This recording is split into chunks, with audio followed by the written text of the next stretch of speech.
Hello everyone, it's story time again. Today's story is called My Pesky Little Brother. For the longest time, I thought our family was just perfect. Yes, well, almost.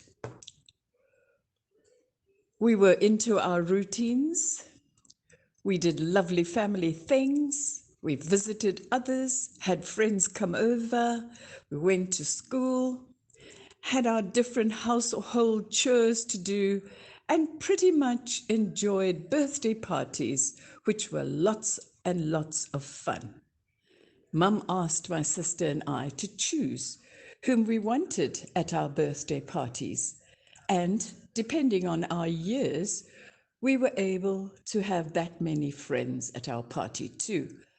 I didn't think it made sense at that time, but I guess the cost of having more children at a party means more money and more work because we're not very tidy people when we have parties, and mums normally left to clean up the dirt.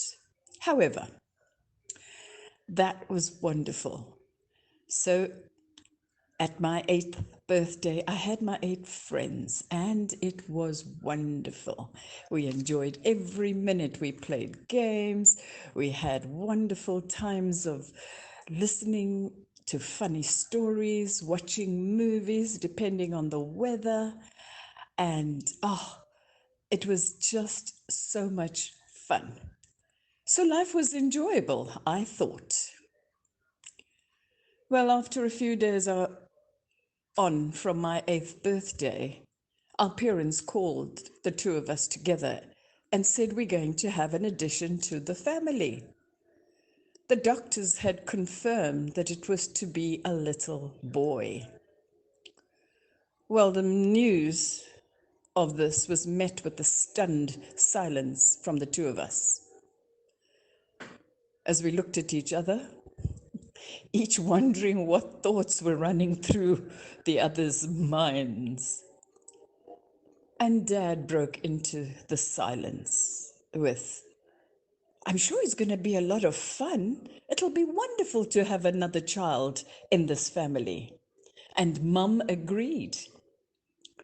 We both hugged them and managed to say, we are excited for you. Dad says, right, there is much for us to do before the baby arrives. So the next weekend, when they were all off from work, we planned where this baby would sleep. We did have a guest room, and this was to be turned into a nursery. The work began. Light blue paint for the walls, a night lamp, a cot, a mural that was going to be drawn or painted on one of the walls, and we started to get into it. No use pouting about the intrusion of a new sibling, I thought. Let's get with the program. Besides, blue was my favorite color. So, after I made that mind shift of acceptance, I felt so much better.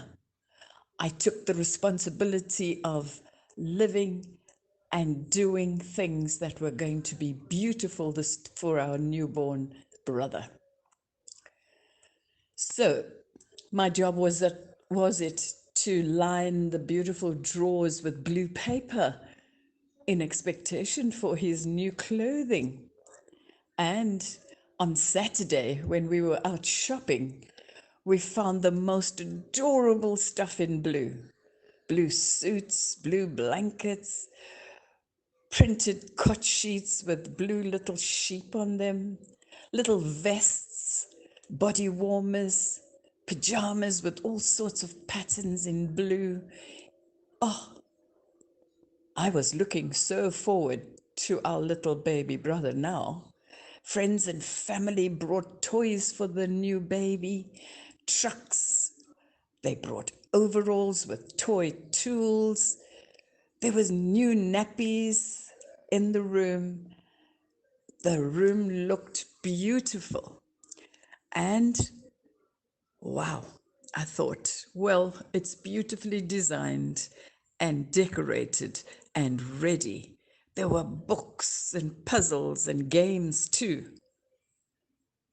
As the time for baby drew closer, we added more stuff to the room. And when I looked last, it looked perfect.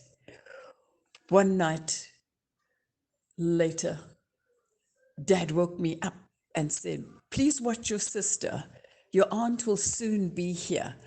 I have to be away with Mum at the hospital for a day or two." I thought I was dreaming, but when I got up, Dad and Mum weren't there, and so wasn't the little suitcase that she'd packed for the hospital.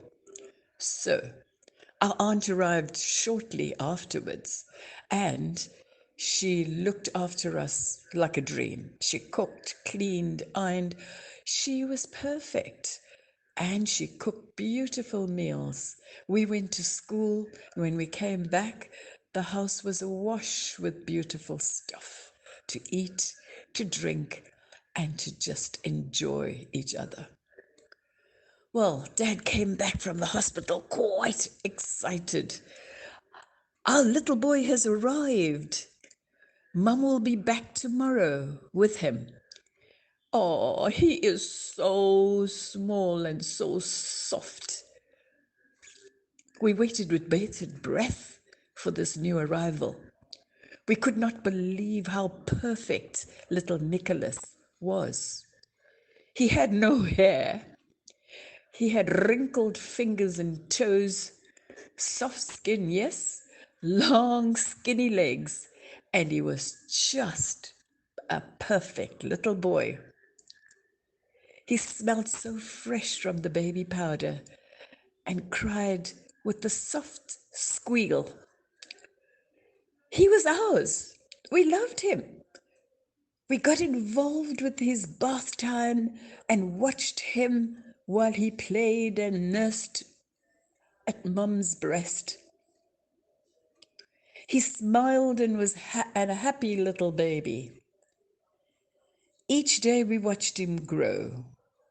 Soon he was too heavy for us to carry anymore, but we rocked him to sleep in his pram. We had guests that came to see him. His birthday seemed to fly by so soon, and then he was 2. Oh dear, 2 years old, a mind of his own. He was climbing everywhere, and he needed constant care. We all had to watch him. There was not a minute that we could take our eyes off him while he wasn't asleep.